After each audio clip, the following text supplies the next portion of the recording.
Deuteronomy 10:17. Ki Adonai Elohechem hu Elohei ha'Elohim, va'Adonai ha'Adonim, ha'el ha'gadol ha'gibor ve'ha'norah, asher lo yisa fanim ve'lo yikach shochad. So here we get the ground clause now with ki. So we've heard in 10:16, circumcise the foreskin of your hearts, for or because the Lord your God, He is, we supply the verb in the verbless clause here, He is the God of gods and Lord of the lords, Lord of lords. He is God of gods and Lord of lords. In other words, the reason you should circumcise your hearts and be no longer stubborn is because you have a great God. You have a sovereign God. He is over all other idols or deities. Then we get that sussed out a little bit more.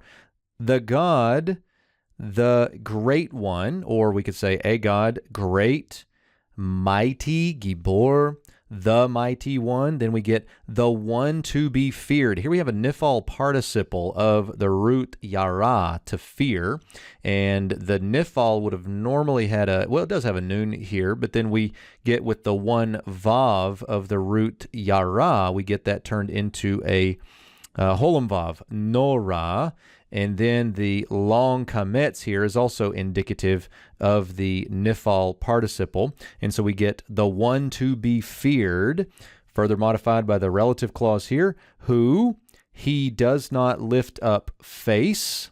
The verb here is a call imperfect 3ms of the root nasa, and the noon here is assimilated as the dagesh. To lift up face is something like to show partiality, to be partial. And so the fact that God does not lift up face means he is not partial, and conjunctive vav combining two ideas, he does not take a bribe. The verb here is a call imperfect 3ms also of the root lakach. And again, the lamed here morphs like the noon, where we get it assimilated as the dagesh.